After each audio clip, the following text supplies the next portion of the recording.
સ્વામિનારાયણ વિદ્યાર્થી મિત્રો, ચિત્ર આપણે પૂરું કરેલું છે. ગુજકેટ લેવલને ધ્યાનમાં રાખી અને ગુજકેટ નીટ એના લેવલના બધા એમસીક્યુ છે એ સોલ્વ કરીએ.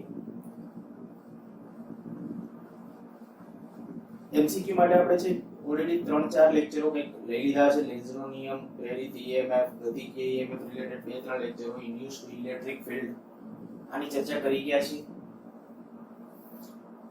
આત્મપ્રેરણ એને સંદર્ભને ધ્યાનમાં રાખીને કેટલાક એમસીક્યુ ની ચર્ચા કરીએ છીએ. આત્મપ્રેરણ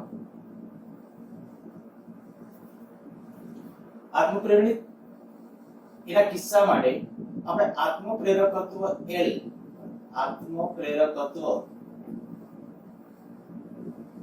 L બરાબર phi/I. ખાસ મેં ત્યારે ધ્યાન દોરેલું હતું, તમને આવું કીધું હતું કોઈ ગુચડું હોય એ ગુચડામાંથી પસાર થતો પ્રવાહ વહેતો હોય ત્યારે એની સાથે જે ફ્લક્સ સંકળાય એની પોતાની સાથેનું ફ્લક્સ છેદમાં પ્રવાહ એનો ગુણોત્તર એટલે એને કહેવાય આત્મપ્રેરકત્વ. આત્મપ્રેરકત્વ એ પ્રવાહથી સ્વતંત્ર છે. પ્રવાહ વધારો, પ્રવાહ ઘટાડો તો આત્મપ્રેરકત્વ બદલાતું નથી. ખાસ ધ્યાન રાખજો, એના રિલેટેડ પ્રશ્નો કેટલી વખત એવા પૂછાઈ ગયેલા છે.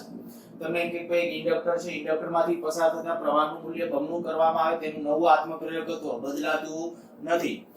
કારણ કે પ્રવાહ જ્યારે બદલાશે ત્યારે એના અનુરૂપ ફ્લક્સનું મૂલ્ય બદલાઈ જાય છે, પરિણામે આત્મપ્રેરકત્વ બદલાતું નથી. તેના એકમ, પારિમાણિક સૂત્ર ઓલરેડી બધું થિયરી લેક્ચર વખતે આપણે ડિસ્કસ કરી ગયા છે. બીજું એક આત્મપ્રેરિત ઈએમએફ ના સંદર્ભમાં જો આપણે સૂત્ર લખીએ તો આત્મપ્રેરકત્વનું બીજું સૂત્ર આવું આવશે ε/dI/dt. ઓકે, આખું નોટમાં રાખી, માઇનસ નિશાની નથી લખવી એટલે આપણે બધું માનકમાં રાખીએ છીએ. તો આત્મપ્રેરકત્વ માટેનું આપણું બીજું પરિણામ હતું. હવે આ જે આત્મપ્રેરકત્વ જેને આપણે ઇન્ડક્ટર પરિપથનું જે ઘટક આત્મપ્રેરકત્વ ધરાવતો એને ઇન્ડક્ટર કહેવાય. તો ઇન્ડક્ટર એટલે એના પાસે આત્મપ્રેરકત્વ હોય અને મેં તમને આવું કહી દીધું છે કે ઇન્ડક્ટર એટલે બીજું કંઈ નહીં, સાદી ભાષામાં સમજો એટલે ગુચડું. આ રીતે આથી પ્રવાહ પસાર થતો હોય તો આ છેડો ધન ગણવો, આથી પ્રવાહ બહાર આવતો આ છેડો ઋણ ગણવો. સાદા એકાદ બે ડાયરેક્ટલી એમસીક્યુ લો. દાખલા તરીકે તમને એમ કહેવામાં આવે આ ઇન્ડક્ટર છે, આ એક અવરોધ છે, આ દાખલા તરીકે આપણે ડીસી બેટરી જોડેલી છે, 10 વોલ્ટની બેટરી કહો, આયા 2 ઓહમ નો અવરોધ કહો, આયા આપણે કે 1 હેનરી નું ઇન્ડક્ટર, ઇન્ડક્ટન્સ નો એકમ છે એ હેનરી છે. તો તમને એમ કહેવામાં આવે કે સ્થાયી સ્થિતિમાં પ્રવાહ કેટલો, તો એક યાદ રાખજો. સ્થાયી સ્થિતિ વખતે, સ્થાયી સ્થિતિ એટલે શું? જ્યારે પ્રવાહ સ્ટેબલ થઈ જાય.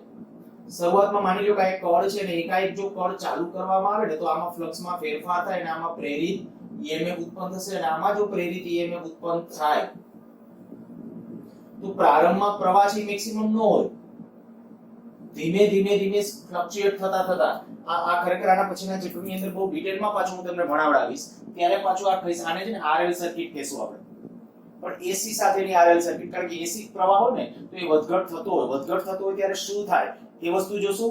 આ ઉપરાંત આ ચેપ્ટરની અંદર પણ એકાદ લેક્ચર પછી નીટને જી માટે પણ એક લેક્ચર આના માટે એક્સ્ટ્રા લઈશ કે ક્યારે સ્થાયી સ્થિતિ પહેલાની સ્થિતિમાં જ્યારે આપણે કળ ચાલુ કર્યું તો પ્રવાહ વધતો હશે ત્યારે ઇન્ડક્ટરમાં શું થાય, ત્યારે પ્રવાહ કેવી રીતે બદલાય એનું ડિસ્કશન કરીશું પ્યોરલી નીટ જી માટે. અત્યારે આપણે કીધું એને કારણ કે ગુજકેટ લેવલને ધ્યાનમાં રાખીને ચાલુ છું. ઓકે, તો સ્થાયી સ્થિતિમાં પ્રવાહ, સ્થાયી સ્થિતિમાં જો પ્રવાહનું મૂલ્ય નક્કી કરવું હોય તો તમારે શું સમજી લેવાનું? તો સ્થાયી સ્થિતિ આવી જાય એટલે પરિપથ યાદ કરો, મેં એક સ્ટેટમેન્ટ આવું કીધું હતું કે અવરોધ એક પ્રવાહનો વિરોધ કરે જ્યારે ઇન્ડક્ટર પ્રવાહના ફેરફારનો વિરોધ કરે. તો આયા તો પરિસ્થિતિ એવી થઈ કે હું કહું સ્થાયી પ્રવાહ એટલે પ્રવાહ બદલાતો નથી, અને જો પ્રવાહ ન બદલાતો હોય તો એનો અર્થ કે ઇન્ડક્ટરનો કોઈ રોલ નથી એવા સમયે, અને કોઈ રોલ ન હોય તો સીધું તમારે પ્રવાહનું મૂલ્ય I બરાબર લખતા હોય તો 10/2 એટલે કે આ 5 એમ્પિયર. અથવા તમે ઘણી વખત એમ કે આ પરિપથમાં મહત્તમ પ્રવાહ કેટલો, આ પરિપથમાં મહત્તમ પ્રવાહ, શરૂઆતમાં પ્રવાહ એકાએક મહત્તમ ન હોય, 5 એમ્પિયર ન હોય, 5 એમ્પિયર થતા ખાસો એવો સમય લાગશે. ખાસો એટલે આયા સેકન્ડ, માઇક્રોસેકન્ડ, મિલિસેકન્ડમાં, એટલે વધુ પડતો નહીં. એ આપણે જોશું સ્થાયી સ્થિતિ પહેલાની સ્થિતિનું ડિસ્કશન કરશું ત્યારે. અત્યારે ખાલી આટલું નક્કી રાખો કે સ્થાયી સ્થિતિમાં પ્રવાહ કે અથવા એમ કે પ્રવાહનું મહત્તમ મૂલ્ય કેટલું. સ્થાયી સ્થિતિમાં પ્રવાહ અથવા આને એમ કહો કે મહત્તમ પ્રવાહ, તો એ મહત્તમ પ્રવાહનું મૂલ્ય કેટલું? તો એ બેયનો જવાબ છે એ આપણો આ એક જ છે. બરાબર, સ્થાયી સ્થિતિમાં પ્રવાહ કે મહત્તમ પ્રવાહ, તો આરએલ સર્કિટ વખતે જો ડીસી બેટરી હોય તો, એસી હોય તો આવું ન ચાલે. ખાસ ધ્યાન રાખજો, એસી હોય તો આ કન્ડિશન નથી, તો એ બીજી પરિસ્થિતિ પડી, આના પછીના ચેપ્ટરનો ટોપિક છે એટલે ત્યારે ડિસ્કસ કરીશું. અચ્છા, કદાચ માત્ર માની લ્યો કે ઇન્ડક્ટર હોય, આની અંદર ઇન્ડક્ટર, આ બેટરી હોય, આ અવરોધ હોય જ નહીં, તો તમને એમ કે મહત્તમ પ્રવાહ કેટલો, તો અનંત. એટલા માટે કારણ કે કોઈ અવરોધ, આ કોઈ ઇન્ડક્ટર જ્યારે કાંઈ ન કીધું હોય ત્યારે આદર્શ ઇન્ડક્ટર સમજવું, અને હા આદર્શ ઇન્ડક્ટર ન હોય તો આવું લખશે, આ ઇન્ડક્ટર છે દાખલા તરીકે આમ કે 2 હેનરી 2 ઓહમ, અને આ બેટરી જોડી દીધી હોય ધારી લો 2 વોલ્ટ, અને તમે એમ કે ભાઈ મહત્તમ પ્રવાહ કેટલો, આમાં મહત્તમ પ્રવાહ, તો મહત્તમ પ્રવાહ વખતે ઇન્ડક્ટરને તો ભૂલી જ જાઓ, કારણ કે સ્થાયી સ્થિતિ વખતે જ મહત્તમ પ્રવાહ હોય. સ્થાયી સ્થિતિ વખતે મહત્તમ પ્રવાહ હોય તો આપણે મહત્તમ પ્રવાહનું મૂલ્ય નક્કી કરવું છે, તો ત્યારે સીધું કહી દેવાનું કે I બરાબર V upon R. હવે V એટલે કેટલું, તો કે 2 વોલ્ટ. પ્રવાહ અવરોધ કેટલો, ઓહમિક અવરોધ 2 ઓહમ, આને અવરોધ છે આ તારને, આ આદર્શ ઇન્ડક્ટર નથી, તો આ આવશે 1 એમ્પિયર. બસ તો આ રીતે તમે નક્કી કરી શકશો. બીજા આવા એક કે બે વાર પ્રશ્નો પૂછ્યા છે, એની ચર્ચા કરીએ. દાખલા તરીકે આપણે કે આ એક બેટરી છે, અહીંયા અવરોધ છે, આ એક ઇન્ડક્ટર છે, અને અહીંયા આ બિંદુ નામ આપી દઉં છું, આ દાખલા તરીકે A બિંદુ કહું છું, આ B બિંદુ કહું છું. પ્રવાહ અહીંથી આમ વહે છે, માની લ્યો કે I બરાબર 2 એમ્પિયર નો પ્રવાહ વહે છે. આ 10 વોલ્ટ ની બેટરી છે, અહીંયા 10 ઓહમ નો અવરોધ છે, અને માની લ્યો કે આ 1 હેનરી નું ઇન્ડક્ટર છે. પ્રવાહ આમ વહે છે, પ્રવાહનું મૂલ્ય મેં કહી દીધું છે કે 2 એમ્પિયર જેટલો પ્રવાહ છે, અને સાથે સાથે પ્રવાહના ફેરફારનો દર, પ્રવાહના વધારાનો દર ધારો કે 2 એમ્પિયર પ્રતિ સેકન્ડ છે. તો આ ક્ષણે જ્યારે પ્રવાહના વધારાનો દર કેટલો છે, 2 એમ્પિયર પર સેકન્ડ, અને પરિપથમાં પ્રવાહ કેટલો છે, જ્યારે 2 એમ્પિયર છે ત્યારે, કારણ કે નહીં તો 2 એમ્પિયર પર સેકન્ડના દરથી વધે છે જ્યારે પ્રવાહ, તો એનો અર્થ કે પછીની કોઈ ક્ષણે પ્રવાહ 2 વાળો 4 થઈ ગયો હશે, 6 થઈ ગયો હશે, બદલાતો હશે. તો જ્યારે પ્રવાહ 2 એમ્પિયર હોય અને પ્રવાહના વધારાનો દર કેટલો છે, 2 એમ્પિયર પર સેકન્ડ, ત્યારે મારે A અને B બિંદુ વચ્ચે PD નક્કી કરવો છે. તો આ સ્થિતિમાં A અને B વચ્ચેનો PD, નીટમાં પણ આવા પ્રશ્નો પૂછ્યા છે, અને ગુજકેટની અંદર પણ પ્રશ્નો પૂછ્યા છે. તો આ A અને B બિંદુ વચ્ચે આપણે PD નક્કી કરવો છે, કિર્ચોફના નિયમનો સીધો ઉપયોગ કરશું. બરાબર, હવે A અને B બિંદુ વચ્ચેના PD માટે તો સૌથી પહેલા કિર્ચોફના નિયમ, માની લો કે આ સ્થિતિમાન VA છે, તો જો કિર્ચોફના નિયમ અનુસાર ત્યાંથી શરૂ કરું, VA, આનું સ્થિતિમાન VA, પછી આ બેટરીના ધનથી ઋણ જાવ તો માઈનસ આવે, તમને યાદ છે, બેટરીના ધનથી ઋણ તો માઈનસ, -10. પછી આયા તો કે પ્રવાહ આમ છે, અવરોધ 10 ઓહમ, આપણી મુસાફરી આમ છે, આપણે આજે આમ શરૂ કર્યું છે, આયા સ્થિતિમાન મેં ધાર્યું છે VA, ધનથી ઋણ જાવ એટલે માઈનસ, -10, ઈ આડા કર્યા -10. હવે પ્રવાહ આમ છે, મુસાફરી આમ છે, બે પરસ્પર વિરુદ્ધ દિશામાં હોય તો પ્લસ 10 ગુણ્યા પ્રવાહ I, 10I, આનો PD કેટલો થશે, 10I, અને આનો PD કેટલો, તો કે આનો PD આપણને ખબર છે LdI/dt. અને શું કરશું, જો પ્રવાહ આમ હોય ને તો આ છેડો પ્લસ ગણાય, આ માઈનસ ગણાય. આ ધ્યાન રાખજો, હું ફરીથી બોલું છું, ઇન્ડક્ટરમાં પ્રવાહ આમ વહેતો હોય ને તો આ છેડો પ્લસ ગણાય, આ માઈનસ ગણાય. અને હવે બેટરીમાં તમે ઋણથી ધન જાવ તો શું થાય, તો કે પ્લસ થાય, તો પ્લસ LdI/dt બરાબર VV. ફરીથી શીખવાડું છું, કારણ કે આમાં ખાલી જો સમનાની લોચો થઈ ને તો સેલો પ્રશ્ન હોવા છતાં ભૂલ કરશો, અને કદાચ 50% વિદ્યાર્થીઓ આવા પ્રકારના ક્વેશ્ચનમાં ભૂલ કરે છે. હું તમને કહું છું, બીજી કોઈ રીતે સોલ્યુશનમાં ગમે રીતે કે રેફરન્સ બુકોમાં આપ્યા હોય એ રીતે નહીં જતા, આપણે સીધું આ રીતે વિચારો, કિર્ચોફનો નિયમ, આ એ બિંદુની સ્થિતિમાન કેટલું VA, પછી પ્લસ માઈનસ, આનો PD પેલા કેટલો 10 વોલ્ટ, આનો PD કેટલો 10I, અને આનો PD કેટલો, ઇન્ડક્ટરમાં બે EMF હોય LdI/dt, એ આપણે ભણી ગયા. તો આનો PD લખવાનો LdI/dt, આનો આયા, અને આનો PD જેના એના વોલ્ટેજ આપ્યા હોય એટલો. હવે અહીંથી જ્યારે શરૂ કરવો છો, એ બિંદુની સ્થિતિમાન કેટલું VA, આયા પછી આપણે કીધું માઈનસ શું કામ લખ્યા, તો કે ધનથી ઋણ જાવ તો માઈનસ આવે, ધનથી ઋણ જાવ તો માઈનસ આવે. અવરોધમાં તો કે મુસાફરી જોવાની હોય, પ્રવાહ આમ છે, મુસાફરી આપણે આમ છે, તો પ્લસ આવે, બે એક જ દિશામાં હોય તો માઈનસ આવે. અને આયા શું છે, જાણે કે આ બેટરી છે, એમ જ વિચારી, તો આ છેડો પ્રવાહ જે બાજુ આમથી આમ પ્રવાહ જો દાખલ થાય છે, મેં આમ પ્રવાહ દર્શાવી દિશા, પ્રવાહ આ બાજુ દર્શાવી, એ દિશા જેમની દર્શાવી ધ્યાન રાખવાનું. પ્રવાહ આ બાજુ છે, અને અહીંયા આપણે કે આ છેડો ધન ગણાય, આ ઋણ, ધન ઋણ તમારે નક્કી કરવાના છે, આપશે નહીં. તો પ્રવાહની દિશા આ છે, આ છેડો ધન, આ છેડો ઋણ.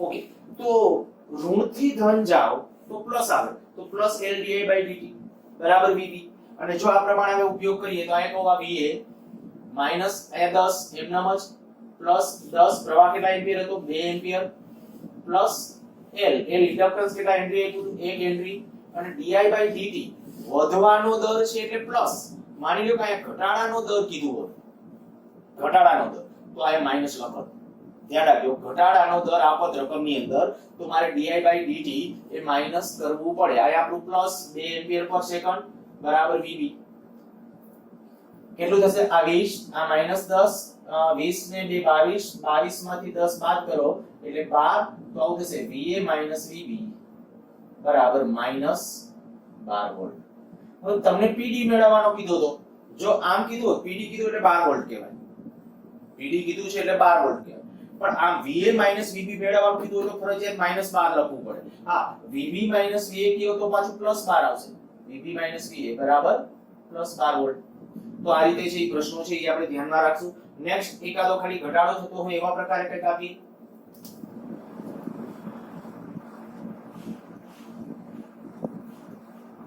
આ એ બિંદુ આ માની લ્યો કે 2 વોલ્ટની બેટરી છે ઇન્ડક્ટન્સ છે 2 હેનરી નું છે અને અવરોધ છે એ 2 ઓહમ નો છે પ્રવાહ માની લ્યો કે આ દિશામાં વહે છે આ જેટલો પ્રવાહ તો આપણે કહીએ કે જ્યારે ધારો કે પ્રવાહ ના ઘટાડાનો દર ધારો કે કતા આપેલું છે કે પ્રવાહના ઘટાડાનો દર 1 એમ્પિયર પ્રતિ સેકન્ડ છે તો જ્યારે પ્રવાહ 2 એમ્પિયર હોય ત્યારે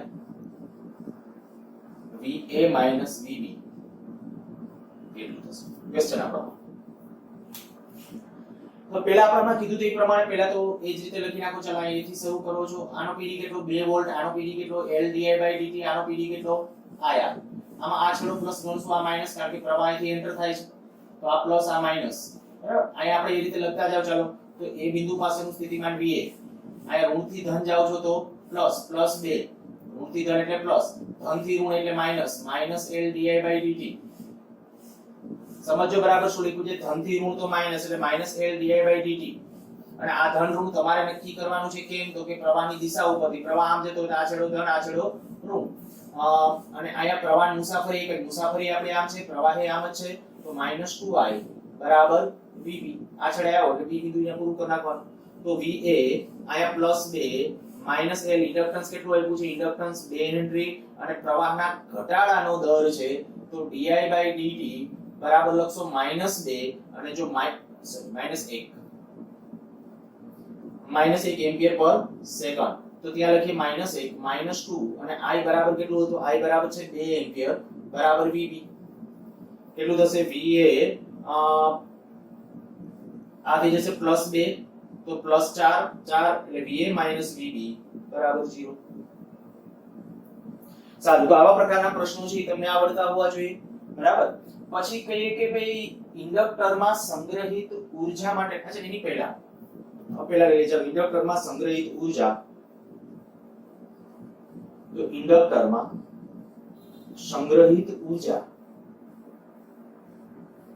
U બરાબર 1/2 Li2 આના ઉપર તમે કહી શકો U is proportional to L આ મેં લખી દીધું છે ઓલરેડી તમને યાદ હશે અને જો સોલેનોઇડ હોય તો એનું ઇન્ડક્ટન્સ મેળવતા આવડવું જોઈએ વર્તુળાકાર લૂપ હોય તો કોઈ પણ આપણે સોલેનોઇડ એક ટેક્સ્ટબુકમાં છે એટલે નીટ કે ગુજકેટના લેવલને કદાચ ધ્યાનમાં રાખીએ તો ઓકે પણ બાકી તમે એમ કહો કે ખાલી આમ તમને કીધું કે આ વર્તુળાકાર લૂપનું ઇન્ડક્ટન્સ કેટલું આની ત્રિજ્યા તમે આપી દો અને તમે એમ કહો આનું ઇન્ડક્ટન્સ કેટલું તો નક્કી કરવાનો રૂલ્સ તો તમને ખબર જ છે L બરાબર 5/I શું કરવાનું આપણે આના કન્ડિશન ધારવાની આ થી અહીંયા આપવાસ કહેશે કે આ છે ઘણું બધું નાનું છે તો તરત સમજવાનું કે આમાંથી જ્યારે પ્રવાહ વહેતો હશે ત્યારે પ્રવાહ વહેડાવી ત્યારે એના કેન્દ્ર પાસે ચુંબકીય ક્ષેત્ર ઉત્પન્ન થાય એના ઉપરથી ફ્લક્સ મળે અને ફ્લક્સ ભાગ્યા પ્રવાહ કરો એટલે એનું આત્મપ્રેરકત્વ મળી જશે પણ એ પણ વસ્તુ છે પૂછી શકાય તો L ધ્યાનમાં રાખવાનું આપણા માટે L તમને ખબર છે L બરાબર શું હતું તો કે μ0n2a/L મેં તમને આવું સૂત્ર જ્યાં L એટલે લંબાઈ આ n2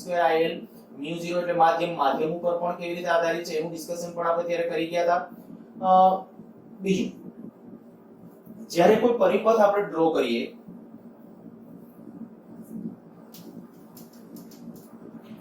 માનો કે આવો કોઈ પરિપથ છે,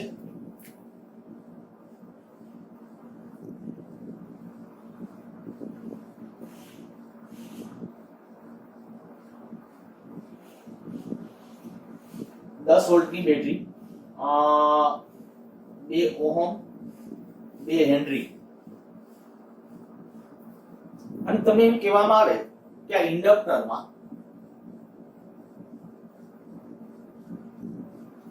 સંગ્રહિત મહત્તમ ઊર્જા કેટલી? ઇન્ડક્ટરમાં સંગ્રહિત મહત્તમ ઊર્જા કેટલી? તો જો આ ઇન્ડક્ટરમાં સંગ્રહિત મહત્તમ ઊર્જાનું મૂલ્ય ગણવું હોય તો મહત્તમ ઊર્જા એટલે બીજું કંઈ નહીં, મહત્તમ પ્રવાહ નક્કી કરો. ઇન્ડક્ટન્સ L તો ફિક્સ છે. ઇન્ડક્ટન્સ L કેટલો? આ પ્રમાણ μ0 n2a/L. નથી લંબાઈ બદલાવાની કે કાંઈ, એનું ઇન્ડક્ટન્સ L નું મૂલ્ય તો 2 આપી દીધું છે. પણ આમાં બદલાઈ શકે તો શું બદલાશે? પ્રવાહ. જેવું કળ તમે ચાલુ કરશો એટલે પ્રવાહ વધવા લાગશે, પ્રવાહ વધીને એક મહત્તમ આવશે. તો સોલ્યુશન ની અંદર શું કરશું? પહેલા તો મહત્તમ પ્રવાહ I મેક્સિમમ, મહત્તમ પ્રવાહનું મૂલ્ય કેટલું આવશે? તો મહત્તમ પ્રવાહનું મૂલ્ય નક્કી કરવું હોય તો વોલ્ટેજ ભાગ્યા અવરોધ. વોલ્ટેજ કેટલા? 10, અવરોધ કેટલો? 2 ઓહમ. તો 5 એમ્પિયરનો મહત્તમ પ્રવાહ હશે. જો 5 એમ્પિયરનો મહત્તમ પ્રવાહ છે તો હવે કહીએ કે સંગ્રહિત ઊર્જા U બરાબર 1/2 Li2. તો આ 1/2 L નું મૂલ્ય કેટલું હતું? 2 હેનરી, અને 5 નો વર્ગ તો આ થઈ જશે 25 જૂલ. તો આ ઇન્ડક્ટરમાં સંગ્રહિત ઊર્જા. કોઈ પણ વખતે જ્યારે તમે સંગ્રહિત ઊર્જા કે આવું કંઈ પણ આપેલું છે, પ્રવાહનું મૂલ્ય ગણવાનું છે, પૂછાયેલા છે, ધ્યાન રાખજો.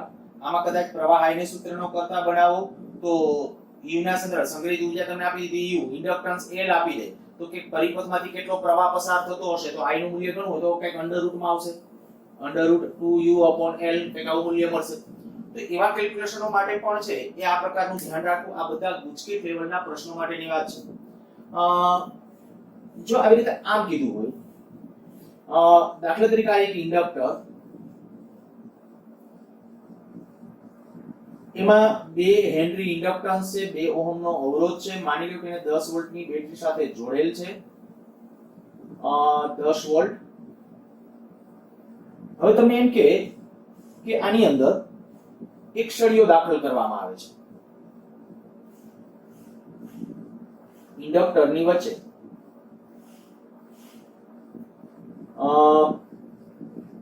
ધારો કે શો સાપેક્ષ પરમિએબિલિટી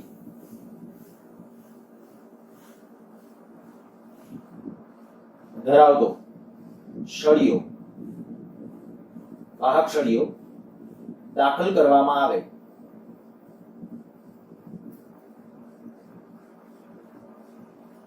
તો સંગ્રહિત ઊર્જામાં કેટલો વધારો થશે?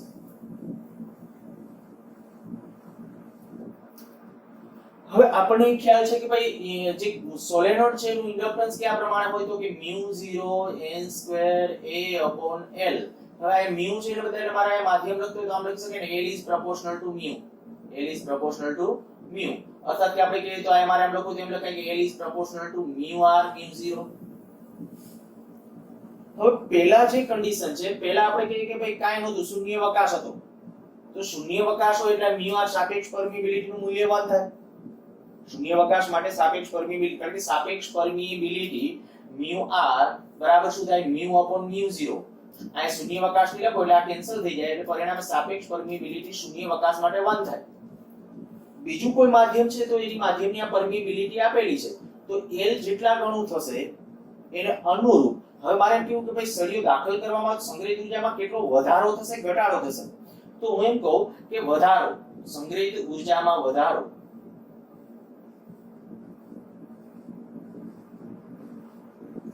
બરાબર 1/2 L-I².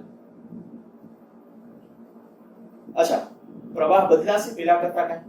તો કે નહીં, કારણ કે આને અવરોધ જે છે 2 ઓહમ સ્થાયી સ્થિતિ વખતની જ વાત છે. આ આપણે કે સંગ્રહિત ઊર્જામાં કેટલો વધારો થશે તો એ સ્થાયી સ્થિતિની જ વાત છે, બરાબર? એટલે સ્થાયી સ્થિતિ વખતે આ 2 ઓહમનો અવરોધ પહેલા છે, પછી 2 ઓહમ જ રહેશે ઇન્ડક્ટરને. સળિયો દાખલ કરવાથી એનો અવરોધ ઇન્ડક્ટરનો બદલાય છે એવું કંઈ નથી. તો 1/2 L dash I square minus 1/2 L I square. તો 1/2 I square તો કોમન નીકળી જશે. L dash છે કેના સમચલનમાં છે? તો કે L dash અહીંયા જે ઇન્ડક્ટન્સ છે પહેલા આપ્યું હતું, પહેલા જે ઇન્ડક્ટન્સ હતું એ કેટલું હતું? તો કે મારે આમ લખવું તો આમ લખી નાખું ડાયરેક્ટ જ કે જો L dash upon L બરાબર કેટલું આવશે? mu r. L dash upon L બરાબર mu r. એનો અર્થ કે L dash બરાબર કેટલું આવશે? L mu r. શું કહ્યું છે ખ્યાલ આવી જવો જોઈએ. L dash upon L, L dash upon L લેશો એટલે mu r વધશે, કારણ કે mu 0 ઓલું જે L જે છે શૂન્યાવકાશ વખતે એ કેના સમચલનમાં છે? mu 0 ના. સમજાવવું જોઈએ. જો આ નથી સમજાતું તેનો અર્થ કે જે આગળ ઘણું બધું કરવાનું બાકી છે. આ ધ્યાન રાખજો કે L dash આ ખાલી મેં શું લખ્યું હતું? L બરાબર mu n square a upon L. એના ઉપરથી L is proportional to mu. શૂન્યાવકાશ માટે હોય તો mu 0 આવે, માધ્યમ હોય તો mu આવે, પણ mu ને બદલે શું લખાય? mu r mu 0. ટૂંકમાં આવે કે તો ઇન્ડક્ટન્સ L dash મેં એનો ગુણોત્તર લીધો છે L dash. તો L dash upon L બરાબર mu r. તો L dash બરાબર L into mu r. તો અહીંયા હું લખું L into mu r minus L. L પાછો કોમન લઈ લ્યો તો 1/2 L I square mu r minus 1. બસ હવે ખાલી કિંમતો મૂકવાની છે, બાકી બધા ડેટા આપેલા હતા. 1/2 ઇન્ડક્ટન્સ L આપ્યું હતું 2, પ્રવાહનું મહત્તમ મૂલ્ય આપણે નક્કી કરવાનું બાકી છે. તો પ્રવાહનું મહત્તમ મૂલ્ય કેટલું આવશે? 5 એમ્પિયર. I બરાબર બરાબર પ્રવાહનું મહત્તમ મૂલ્ય કેટલું આવશે? 5 એમ્પિયર. 10/2 ડાયરેક્ટ લખી નાખું. ચાલો, પ્રવાહનું મહત્તમ મૂલ્ય 5 એમ્પિયર એટલે 5 નો વર્ગ, અને અહીંયા કેટલું આવશે? mu r સાપેક્ષ પરમિએબિલિટી 100 છે -1, તો 99 ગુણ્યા 25 તો થશે 2401. સર કેલ્ક્યુલેટરમાં જોઈ લેજો. 25 ગુણ્યા 99, ઓકે, 2401 જૂલ. આટલી ઉર્જા છે એ કંઈક સંગ્રહિત થશે. તો આવી રીતે ગમે ત્યારે તમને સંગ્રહિત ઉર્જા એટલે નીટના કે ગુજકેટના લેવલને જ્યારે ધ્યાનમાં રાખો છો ત્યારે એક પરિસ્થિતિ તમારે આવી જ ખાલી કન્સિડર કરવાની. વચ્ચે સળિયો દાખલ કર્યો, સળિયો કાઢી લીધો, સળિયો દાખલ કરો ત્યારે સંગ્રહિત ઉર્જા પ્રારંભમાં અને પછીની સંગ્રહિત ઉર્જાનો ગુણોત્તર કેટલો થાય. તો એ બધા કિસ્સાઓની અંદર બહુ સિમ્પલ અને સરળ, ખાલી આટલું તમને ઓપરેટ કરતા આવડશે ને. એક L આટલી બાબતો ઉપર છે, અને પ્રવાહ તો આપણે કીધું એ પ્રમાણે કાંઈ સ્થાયી સ્થિતિની અંદર પ્રવાહ કેવી રીતે હોય તે એટલું આવડતું હશે એટલે બાકીનું કામ ખૂબ સિમ્પલ. આગળ ઇન્ડક્ટરોનું શ્રેણી જોડાણ અને સમાંતર બે સાથે લઉં છું. ઇન્ડક્ટરોનું શ્રેણી જોડાણ, સમાંતર. જો બે ઇન્ડક્ટર, માની લો કે આ એક ઇન્ડક્ટર, આ બીજો ઇન્ડક્ટર, આનું ઇન્ડક્ટન્સ L1 છે, આનું ઇન્ડક્ટન્સ L2 છે. બંને ડોટ ડોટ કરેલું છે એનો અર્થ કે બંને ખૂબ જ દૂર છે. બંને ખૂબ જ દૂર છે. સમતુલ્ય ઇન્ડક્ટન્સ કેટલું? સમતુલ્ય ઇન્ડક્ટન્સ તો L બરાબર L1 પ્લસ, જેમ અવરોધો માટે શ્રેણી સમાંતરના નિયમો છે એની જેમ ઇન્ડક્ટર માટેના શ્રેણી સમાંતરના નિયમોની જેમ અવરોધોના શ્રેણી જોડાણમાં શું થાય? R1 R2. કેપેસિટરમાં યાદ કરો એમાં ઊંધું હતું. શ્રેણી જોડાણમાં આ બધું 1/c બરાબર 1/c1 1/c2. જ્યારે ઇન્ડક્ટરની અંદર અવરોધની જેમ જ આ પ્રૂવ કરી શકાય. નીટ અને જી માટેના જે ડિસ્કશન કરતા હશું ત્યારે એક લેક્ચર વખતે એની અંદર પ્રૂવ કરી પણ દઈશ. L બરાબર L1 L2 બરાબર. તો આપણે જે કીધું ભાઈ સમતુલ્ય ઇન્ડક્ટન્સનું મૂલ્ય એવું L1 L2, પણ મેં કીધું આ એકબીજાથી ખરેખર ખૂબ દૂર છે. ત્યારે જો એવી જ રીતે આપણે કહીએ કે બંને એકબીજાથી ખૂબ દૂર હોય, એટલે બે ઇન્ડક્ટરો સમાંતરમાં હોય તો આ એક ઇન્ડક્ટર, આ બીજું ઇન્ડક્ટર, અને ઉલ્લેખ ન કર્યો હોય ત્યારે તમારે સમાંતરમાં એકબીજાથી દૂર સમજવાના છે. તો મારે આનું સમતુલ્ય જો જોઈતું હોય તો સમતુલ્ય ઇન્ડક્ટન્સ કેટલું? સમતુલ્ય ઇન્ડક્ટન્સ L બરાબર ઉપર બેનો ગુણાકાર, નીચે બેનો સરવાળો, અથવા આપણું જે પેલું પરિણામ 1/L બરાબર 1/L1 1/L2. તો આ પ્રમાણે મળશે. પણ આ ખાસ ધ્યાન રાખીએ ઇન્ડક્ટર જ્યારે એકબીજાની નજીક હોય ને ત્યારે શું થાય તો કે એકમાંથી જ્યારે પ્રવાહ બદલાય ને ત્યારે એની ઇફેક્ટ બીજા ગૂંચળાની અંદર આવે અને પરિણામે ખરેખર એનું સમતુલ્ય ઇન્ડક્ટન્સ મેળવવાનું સૂત્ર આ ન રહે, બદલાઈ જાય.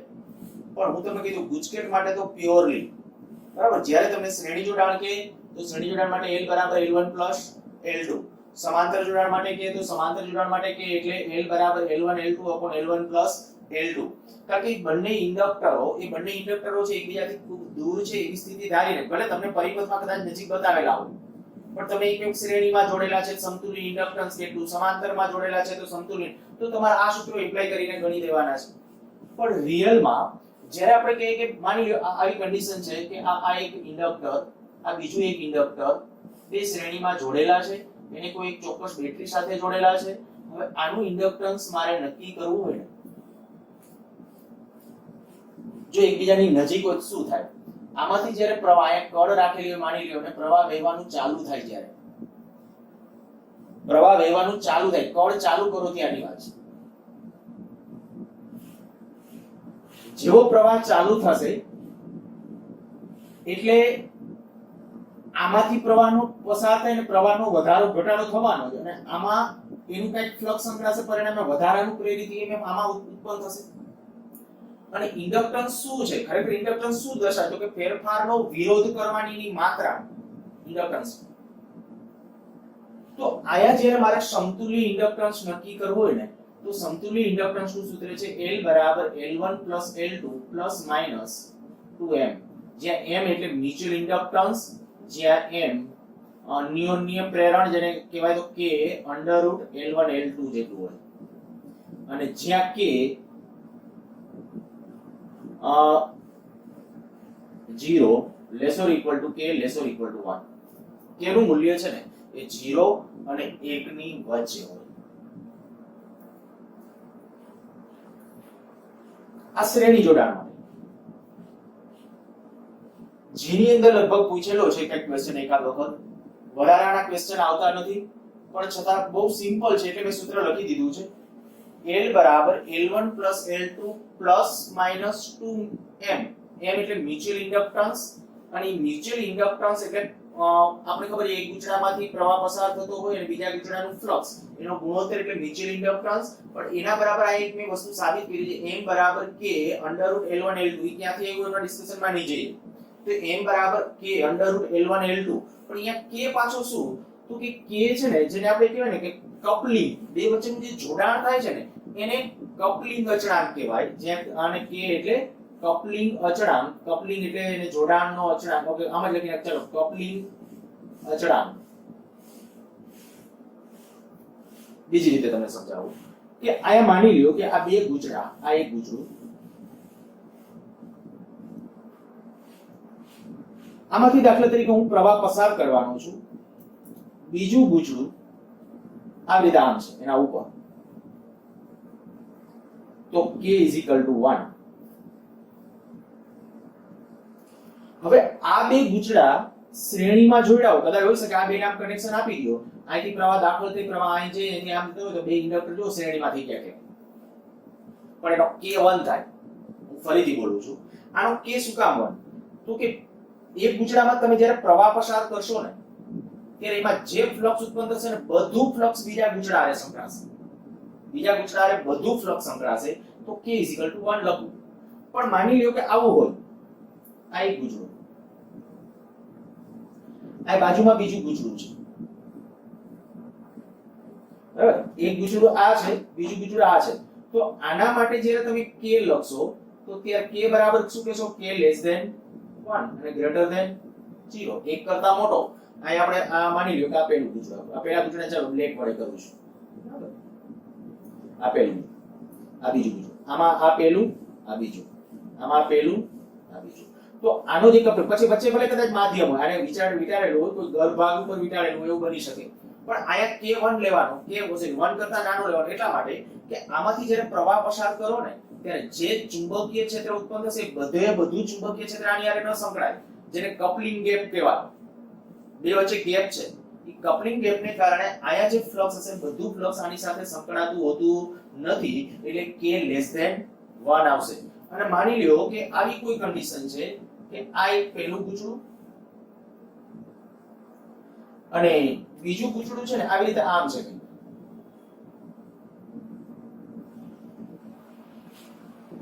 આ પહેલું ગૂંચળું આ બીજું તો અહીંયા k = 0 આ જે કપલિંગ અચળાંક આયા શું કામ તો કે આનું જે ક્ષેત્ર હોવાનું એ ક્ષેત્ર રેખા બદલે પ્રમાણે થાય આદર્શ સ્થિતિમાં આમ કહેવાય આ આદર્શ સોલેનોઇડની વાતો છે બધી બરાબર અહીં આપણે કે ચુંબકીય ક્ષેત્ર રેખા અહીં આમ હોય હવે ચુંબકીય ક્ષેત્ર રેખા આના માટે દિશા તો આમ જ હોય ચુંબકીય ક્ષેત્ર જો આમ હોય અને આનો ક્ષેત્રફળ સદિશ આમ આવશે તો b અને a વચ્ચેનો કોણ 90 અને પરિણામે આની સાથે ફ્લક્સ સંકળાતું નથી આયા પ્રવાહ પસાર કરો આની હારે ફ્લક્સ ન સંકળાય કારણ કે ઈ જે લૂપ છે ગૂંચળું આમ છે એનો ક્ષેત્રફળ સદિશ આમ અથવા આમ લેવાય આનો હવે ચુંબકીય ક્ષેત્ર આને કારણે આમ હોય ચુંબકીય ક્ષેત્ર આમ અથવા આમ છે પણ પ્રવાહ કેમનો આમાંથી વહે છે એના ઉપર કાં તો આમ હશે ચુંબકીય ક્ષેત્ર કાં તો આમ હશે b અને a વચ્ચેનો કોણ 90 પરિણામે આમાં ફ્લક્સ સંકળાતું નથી તો k નું મૂલ્ય કેવું થઈ જશે 0 બરાબર આના માટે k 0 આના માટે k <1 અને greater than 0 અને આના માટે k = તો આને કહેવાય કે એક્ઝેક્ટ કપલિંગ વખતે k કેટલું હશે 1 તો હવે જ્યારે તમે એમ કહો કે આ બે ઇન્ડક્ટર દાખલા તરીકે પાસે રાખેલા છે તમને એટલી તો ખબર પડી જાય કે ખરેખર મારે જો સમતુલ્ય ઇન્ડક્ટન્સ L જોઈતું હોય તો L બરાબર શું આવશે L1 + L2 + -2m એટલે જે m બરાબર પાછું શું લખવાનું તો m બરાબર k √L1 L2 જો સંપૂર્ણપણે દાખલા તરીકે ફ્લક્સ સંકળાતો હોય તો k બરાબર 1 લઈ લેશું k બરાબર 1 લઈ લ્યો તો L1 ને L2 તો આપ્યા હોય તમને માની લ્યો કે હું એક તમને આ ઉદાહરણ આપું કે L બરાબર 2 હેનરી અને બીજું પણ આયા 2 હેનરી નું ઇન્ડક્ટર છે આ બંનેને આપણે ડીસી સોર્સ સાથે જોડેલા છે જ્યારે આપણે કહીએ કે પ્રવાહ ચાલુ કરી દઈએ છીએ ત્યારે દાખલા તરીકે આનો કપલિંગ અચળાંક k બરાબર મૂલ્ય તમને આપી દઉં છું k બરાબર 0.5 તો તમને કે કોઈ સમતુલ્ય ઇન્ડક્ટન્સ L કેટલું તો L બરાબર લખો શું લખશો L1 + L2 અને પ્લસ કે minus I mean plus minus 2 ત્યારે એક જોજો શું કરો આ પ્લસ લખું માઈનસ તો કે જો આમાંથી હું પ્રવાહ પસાર કરું ત્યારે એનું ચુંબકીય ક્ષેત્ર આમ હશે આમાંથી પ્રવાહ એકનો જ હશે તો ચુંબકીય ક્ષેત્ર આમ હશે બે એક જ દિશામાં હશે બેનું ચુંબકીય ક્ષેત્ર તો પ્લસ પણ માઈનસ માં આવી શકે ક્યારે હું આ ડ્રો કરું છું તમે તમારે લખો તમારી રીતે લખજો આ દાખલા તરીકે આ એક ઇન્ડક્ટર બરાબર બાજુમાં હું બીજું ઇન્ડક્ટર આવી રીતે આમ લઉં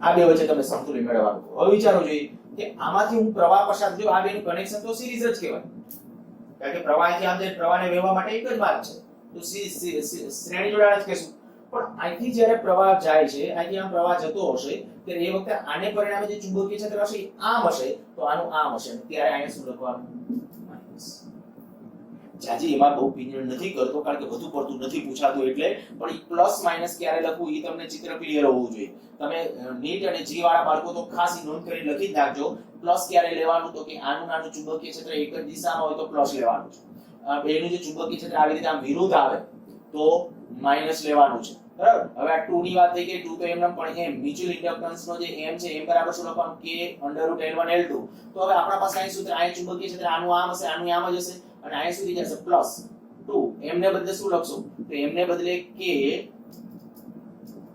√L1 L2 ચાલો L1 કેટલું 2 હેનરી +2 હેનરી +2 k નું મૂલ્ય કેટલું 0.5 અને અહીંયા કેટલું હશે 2 નો વર્ગ 4 એટલે 4 નું વર્ગમૂળ પાછું 2 થઈ જશે આ 4 નું વર્ગમૂળ 2 2 ગુણ્યા 0.5 2 ગુણ્યા 0.5 એટલે કેટલું થઈ જશે 2 ગુણ્યા 0.5 એટલે પાછું 1 એટલે 2 તો આ થઈ જશે 6 હેનરી તો 2 + 2 4 નહીં પણ આ 2 + 2 જાણે કે 6 ઈ જ્યારે એનો મ્યુચ્યુઅલ કોન્સ્ટન્ટ આપેલો હોય પછી જ નક્કી થશે એટલે ખાસ એક કન્ડિશન ધ્યાનમાં રાખજો આ સિવાય જો સમાંતર જોડાણમાં હોય બની શકે કે તમને સમાંતર જોડાણ આપે અને જો સમાંતર જોડાણ આપે ને તો એનું સમતુલ્ય એવો લગભગ એક વખત ક્યાંય ક્વેશ્ચન પૂછ્યો નથી પણ હું એક ખાલી સૂત્ર લખાઈ દઉં છું પછી લેક્ચર પૂરો કરીએ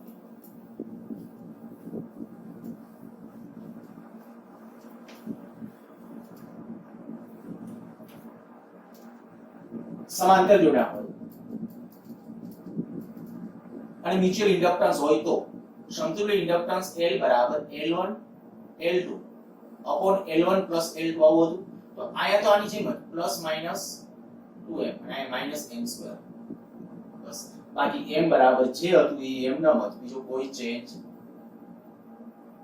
કે કેટલો લેવાનો કેવી રીતે લેવાનો એના હું ઉદાહરણો કેવું નથી આપતો પણ જો કદાચ પૂછે તો આવડી જાય એવી કન્ડિશન તો છે જ કારણ કે મ્યુચ્યુઅલ ઇન્ડક્ટન્સ m બરાબર શું લખવાનું એ તમને સમજાય ગયું મારે ખાલી સમજાવવાનું ખાસ તો આ હતું કે મ્યુચ્યુઅલ ઇન્ડક્ટન્સ m બરાબર k √L1 L2 k નું મૂલ્ય શું લેવાનું અને ક્યારે લેવાનું જો બધું ફ્લક્સ સંકળાઈ જતું હોય તો k નું મૂલ્ય 1 અર્ધકચરું સંકળાતું હોય તો k નું મૂલ્ય કેટલું આવશે <1 0 અને જો આપણે કે ફ્લક્સ સંકળાતું જ ન હોય તો k બરાબર કેટલું થઈ જશે 0 હવે તમને આનો ખ્યાલ આવી જાવ ઓલા જ્યારે બે ઇન્ડક્ટર એકબીજાથી ખૂબ દૂર લેતો તો ખૂબ દૂર બે ઇન્ડક્ટર એકબીજાથી ખૂબ દૂર લઈએ ત્યારે k નું મૂલ્ય તમને કારણ કે એટલો ખબર ફ્લક્સ સંકળાય જ નહીં જો બે ઇન્ડક્ટર એકબીજાથી ખૂબ દૂર આના વડે ફ્લક્સ ઉત્પન્ન થશે પણ એ ફ્લક્સ બીજા ગુચડા હારે સંકળાતું નથી અને બીજા હારે નો સંકળાય તો k કેટલો 0 થઈ જાય અને k જો 0 થઈ જાય તો આ પદ કેન્સલ થઈ જાય પરિણામ કેટલું થઈ જાય L1 L2 તો આપણે ઓલા જે સાદા સૂત્રો હતા એ બની જાય